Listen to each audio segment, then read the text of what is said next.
এই পর্যায়ে আমাদের মাঝে পবিত্র ঈদে মিলাদুন নবী সাল্লাল্লাহু আলাইহি সাল্লাম উপলক্ষে মুখতাসার আলোচনা নিয়ে আসছেন বাঙ্গরডা বাইতুন নাজাত দারুস সুন্নাত মাদ্রাসার সম্মানিত সিনিয়র শিক্ষক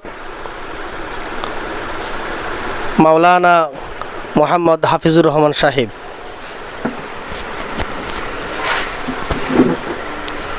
আসসালামু আলাইকুম ওয়া রাহমাতুল্লাহি ওয়া বারাকাতুহু।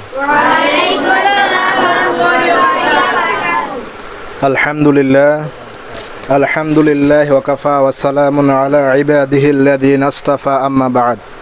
ফাআউযু বিল্লাহি মিনাশ শাইতানির রাজীম। বিসমিল্লাহির রাহমানির রহিম। قل إن كنتم تحبون الله فاتبعوني يحببكم الله ويغفر لكم ذنوبكم والله غفور رحيم.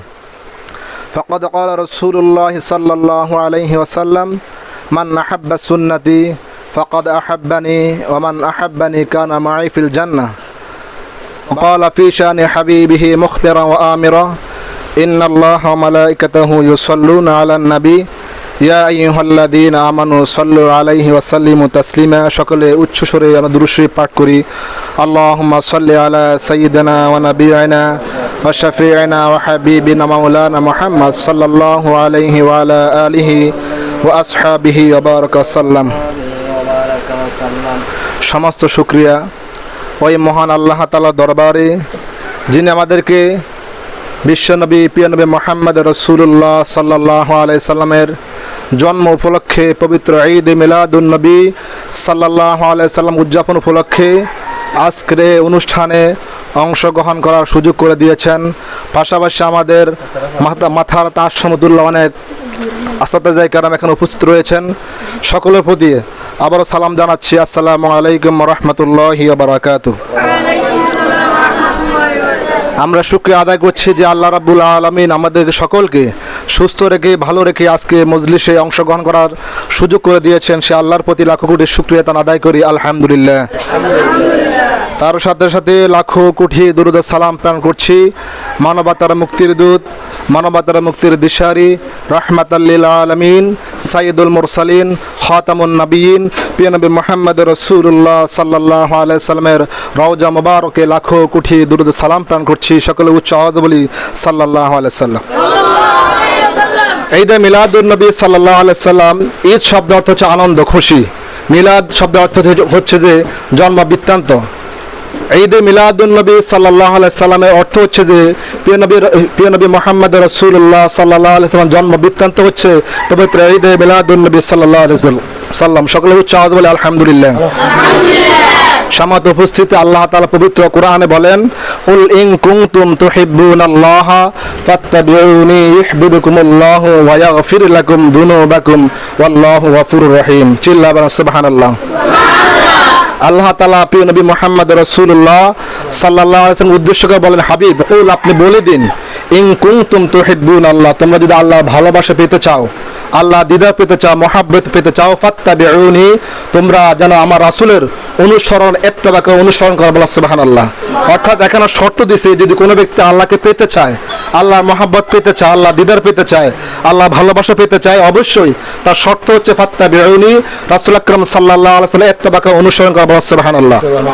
আর যদি ইত্তেবাকে অনুসরণ করে তাহলে কি হবে? ওয়া ইয়াগফির লাকুম যুনুবাকুম, আল্লাহ তাআলা তাদেরকে ক্ষমা করে দিবেন। পৃথিবীর মধ্যে আমরা অনেক নায়ক, অনেক খেলোয়াড়ের অনুসরণ করি, তাদের স্টাইল আমরা বিভিন্ন জামা কাপড় ক্রয় করি, কিন্তু আল্লাহ রাব্বুল আলামিন পবিত্র কোরআনে বলেন, লাকাদ কানা লাকুম ফি রাসূলিল্লাহি উসওয়াতুন হাসানাহ, যে হাবিব আপনার মধ্যে আমি সর্বোচ্চ আদর্শ দিয়ে দিয়েছি, সুবহানাল্লাহ। অর্থাৎ পৃথিবীর মধ্যে কোনো ব্যক্তি যদি জান্নাতের রাস্তা যদি সহজভাবে পেতে চায় তাহলে রাসূলের অনুসরণ করতে হবে। সেটা ডকুমেন্ট হচ্ছে লাকাদ কানা লাকুম ফি রাসূলিল্লাহি উসওয়াতুন হাসানাহ। আল্লাহ রাব্বুল আলামিন বলেন, হাবিব আপনার মধ্যে আমি সর্বোত্তম আদর্শ আপনার মধ্যে আমি বিদ্যমান করে দিয়েছি। কোনো ব্যক্তি যদি সে রাসূলের অনুসরণ করে, সুন্নতকে এক আঁকড়ে ধরে, ওই ব্যক্তি জান্নাতে প্রবেশ করবে, বলা সুবহানাল্লাহ বলেন। আল্লাহ রাসূল সাল্লাল্লাহু আলাইহি সাল্লাম হাদিসে বলেন, মান আহাব্বা সুন্নতি ফাকাদ আহাব্বানি ওয়া মান আহাব্বানি কানা মাই ফিল জান্নাহ। কোনো ব্যক্তি যদি আমার রাসূলকে ভালোবাসে, রাসূলের সুন্নতকে ভালোবাসে, সেজন্য সরাসরি রাসূলকে ভালোবাসলো। সুবহানাল্লাহ বলেন, সবাই চিল্লা বলেন সুবহানাল্লাহ। কোনো ব্যক্তি যদি রাসূলের সুন্নতকে ভালোবাসে, যেমন টুপি পরা সুন্নত, রাসূলের দাঁড়িয়ে রাখা একটা ওয়াজিব সুন্নত, পাঞ্জাবি গায়ে দেওয়া সুন্নত, মেসওয়াক করা সুন্নত, মাদ্রাসার মধ্যে আমরা শিক্ষকদের সম্মান প্রদর্শন করা ভালোবাসা, এটা হচ্ছে একটা ওয়াজিব সুন্নত পর্যায়ে পড়ে। এইভাবে অসংখ্য অগণিত সুন্নত রয়েছে, আর এই সুন্নতকে ভালোবাসা হচ্ছে রাসূলকে ভালোবাসা। সুবহানাল্লাহ বলেন, সকালে বলেন সুবহানাল্লাহ। আর এই রাসূলকে ভালোবাসে, যে ব্যক্তি রাসূলকে ভালোবাসবে সেই ব্যক্তি যেন রাসূলের সাথে জান্নাতে প্রবেশ করলো। বাস সুবহানাল্লাহ বলেন। আল্লাহ রাব্বুল আলামিন পবিত্র কোরআনে সূরা আল নাসর বলতেছেন যে ওয়ারাফা'না লাকা যিকরাক, যে হে নবী, সবার উচ্চ মাকাম, সবচেয়ে যে সম্মানিত ব্যক্তি থাকে, মর্যাদাপূর্ণ ব্যক্তি থাকে, সেটা আমি আল্লাহ তাআলা আপনাকে নির্বাচন করে দিয়েছি। বলা সুবহানাল্লাহ বলেন। পৃথিবীর মধ্যে মানুষ আপনাকে মাজনুন বলবে, পাগল বলবে, কাযযাব, মিথ্যাবাদী বলবে, মানুষ আপনাকে বিভিন্নভাবে আপনাকে অপদস্থ করবে, অপমানিত করবে। আমি আল্লাহ তাআলা ঘোষণা দিচ্ছি ওয়ারাফা'না লাকা যিকরাক, হে নবী, আপনার সম্মান মর্যাদা সবার উপরে। সুবহানাল্লাহ বলেন। এইভাবে আল্লাহ রাব্বুল আলামিন প্রিয় নবী মুহাম্মদ রাসূলুল্লাহ সাল্লাল্লাহু আলাইহি সাল্লামকে বিভিন্নভাবে স্মরণ করেছেন। আল্লাহ রাব্বুল আলামিন বলেন কুল বিফাদলিল্লাহি ওয়া বিরহমাতিহি ফাবিযালিকা ফালইফরাহু, যে পৃথিবীর মধ্যে যদি তোমরা কোনো রহমত পাও তাহলে আল্লাহ তাআলার শুকরিয়া আদায় করো। অন্য আয়াতে বলতেছেন যে ওমা আরসালনাকা ইল্লা রাহমাতাল লিল আলামিন, পৃথিবীর মধ্যে আল্লাহ রাব্বুল আলামিন প্রিয় নবী মুহাম্মদ রাসূলুল্লাহ সাল্লাল্লাহু আলাইহি সাল্লামকে এই পৃথিবীর মধ্যে রহমত হিসেবে প্রেরণ করেছেন। সুবহানাল্লাহ বলেন। তো আমরা এই পৃথিবীর মধ্যে রাসূল আকরাম সাল্লাল্লাহু আলাইহি সাল্লাম জন্ম উপলক্ষে খুশি আনন্দ উদযাপন করব, তার নামে আমি কোরআন তেলাওয়াত করব, গজল করব, আলোচনা করব, দোয়া মুনাজাত করব, গরিব এতিম মিসকিন অসহায়দেরকে খাদ্য খাওয়াবো। এক শ্রেণীর মানুষ বলে এটা নাকি নাজায়েজ বিদআত, বলে নাউযুবিল্লাহ। সে রাসূল আকরাম সাল্লাল্লাহু আলাইহি সাল্লাম জন্মগ্রহণে আমরা কোরআন তেলাওয়াত করব, কিছু গজল করব, আলোচনা করব, দোয়া মুনাজাত করে বিশ্ববাসীর জন্য দোয়া করব, এটা নাকি বিদআত, নাজায়েজ। চিল্লাবা নাউযুবিল্লাহ, চিল্লাবা নাউযুবিল্লাহ। আল্লাহ রাসূল সাল্লাল্লাহু আলাইহি ওয়াসাল্লাম একজন চাচা ছিলেন, সব সময় কিন্তু সাপোর্ট দিয়েছেন, কিন্তু কখনো ইসলাম ধর্ম গ্রহণ করে নাই। রাসূল আকরাম সাল্লাল্লাহু আলাইহি সাল্লামের এই চাচা যখন রাসূল আকরাম সাল্লাল্লাহু আলাইহি সাল্লাম পৃথিবীর মধ্যে আগমন করেছেন, যেই দিনে আগমন করেছেন সেই দিনে তার একজন দাসী ছিল। দাসী এসে বলতেছেন যে আপনার মানে ভাতিজা হয়েছে। ওই চাচা এত খুশি হয়েছে, খুশি হয়ে বলতেছেন যে আজকে থেকে তুমি মুক্তি, তুমি আজাদ হয়ে গেছো। সুবহানাল্লাহ বলেন। মানে চাচা এত খুশি হয়েছে যে আমার ভাতিজা হয়েছে, এই খুশিতে তার যে গোলাম রয়েছে, যে চাকর রয়েছে, তাকে আজাদ করেছে, মুক্তি করে দিয়েছেন একটা আঙ্গুলের ইশারা দিয়ে।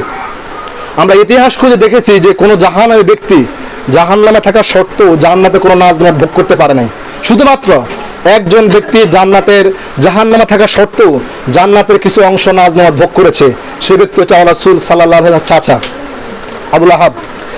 তো এই আবুল আহাব প্রতি সোমবারে তার এই আঙ্গুল দিয়ে মধু প্রবাহিত হয়। রাসূল সাল্লাল্লাহু আলাইহি ওয়াসাল্লাম তাকে স্বপ্নে যুগে দেখেছেন, তুমি কি অবস্থা আছো, যে চাচা আপনি কেমন অবস্থা আছেন? তিনি বলছেন যে আমি প্রতি সপ্তাহে জাহান্নামের আগুন আমার গায়ে ধাউ ধাউ করে জ্বলে, কিন্তু শুধুমাত্র প্রতি সোমবারে আমার এই আঙ্গুল দিয়ে মধু প্রবাহিত হয় এবং আমার আযাবকে শীতল করে দেওয়া হয়। সুবহানাল্লাহ বলেন। এখন আমি বলতে চাই, প্রশ্ন হচ্ছে একজন কাপটা মুনাফিক এবং ইসলামের দুশমন, রাসূল কখনো ইসলাম ধর্ম গ্রহণ করে নাই, সেই ব্যক্তি রাসূল আকরাম সাল্লাল্লাহু আলাইহি সাল্লামের জন্মদিন উপলক্ষে তার দাসীকে আজাদ করে দিয়েছে একটা আঙ্গুলের ইশারা দিয়ে, খুশি হয়ে মহাব্বত করে ভালোবেসে। সেই ব্যক্তি জাহান্নামে থাকা সত্ত্বেও প্রতি সোমবারে তার এই আঙ্গুল দিয়ে মধু প্রবাহিত হয় এবং তার আযাবকে শীতল করে দেওয়া হয়। সুবহানাল্লাহ বলেন। তাহলে আমরা সেই নবীর সম্মানার্থে, সেই নবীর খুশিতে আমরা যদি এই দিবসটাকে আমরা যদি খুশি হয়ে আমরা কিছু কোরআন তেলাওয়াত করি, গজল করি, আলোচনা করি, বিশ্ববাসীর জন্য আমরা দোয়া করি এবং আমরা যদি কিছু খাবার বিতরণ করি, এটা তো কখনো খারাপ হতে পারে না।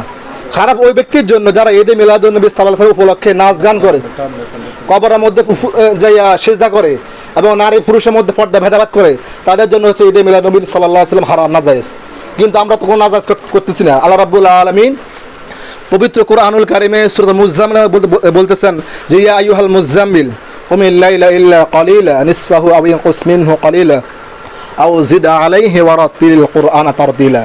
হে রাসূল, আপনি ঘোষণা করে দিন যে আপনার উম্মতরা যেন কোরআনটাকে তারতিলের সাথে শুদ্ধ সহকারে তেলাওয়াত করে। সুবহানাল্লাহ বলেন। আজকে আমরা এই ঈদে মিলাদুন্নবী সাল্লাল্লাহু আলাইহি ওয়াসাল্লাম উপলক্ষে প্রথম কর্মসূচি হচ্ছে কোরআন তেলাওয়াত। এবং রাসূল সাল্লাল্লাহু আলাইহি ওয়াসাল্লামকে একটা প্রশ্ন করেছেন যে আইয়ুহাল ইসলাম খায়র, হে নবী সবচেয়ে ইসলামের মধ্যে ভালো কাজ কোনটি? তিনি বলেছেন ক্বালা তুতআইমুত তুআম, অনাহারী ব্যক্তিকে খাদ্য খাওয়ানো, ওয়া তুকরিউস সালাম, এবং মানুষকে সালাম দেওয়া, মানে আরাফতা মাল্লাম তারিফ, পরিচিত এবং অপরিচিত প্রত্যেকটা মানুষকে এই সালাম দেওয়া এবং খাদ্য খাওয়ানো হচ্ছে ইসলামের সবচেয়ে ভালো কাজ। সুবহানাল্লাহ বলেন। আর আমরা এই ঈদে মিলাদুন্নবী সাল্লাল্লাহু উপলক্ষে মানুষকে খাদ্য খাওয়াই, দান সৎকার করে, কোরআন তেলাওয়াত করে, গজল করে, আলোচনা করে, এটা কখনো বেদাত হতে পারে না, নাজায়েজ হতে পারে না। চিল্লা বলেন ঠিক কিনা? চিল্লা বলেন ঠিক কিনা? যারা বলবে বেদাত, অবশ্যই তাদের জ্ঞানের মানে অজ্ঞতা রয়েছে। জ্ঞান সম্পূর্ণ কোনো ব্যক্তি কখনো এটা নাজায়েজ বলবে না। ইসলামে অনেক প্রখ্যাত আলেম রয়েছে যারা প্রত্যেকটা মানুষকে এটা মুস্তাহাব বলেছেন, এবং সকলকে ধন্যবাদ জানিয়ে আবার সালাম দিচ্ছি। আসসালামু আলাইকুম ওয়া রাহমাতুল্লাহি ওয়া বারাকাতুহু। আলহামদুলিল্লাহ, আমরা অত্যন্ত গুরুত্বপূর্ণ আলোচনা শুনেছি অত্র প্রতিষ্ঠানের সম্মানিত সিনিয়র শিক্ষক মাওলানা হাফিজুর রহমান সাহেবের মুখে। তাকে আমরা আমাদের আজকে পবিত্র ঈদে মিলাদুন্নবী সাল্লাল্লাহু আলাইহি সাল্লাম পক্ষ থেকে, সকলের পক্ষ থেকে আন্তরিক মোবারকবাদ, আন্তরিক ফুলেল শুভেচ্ছা।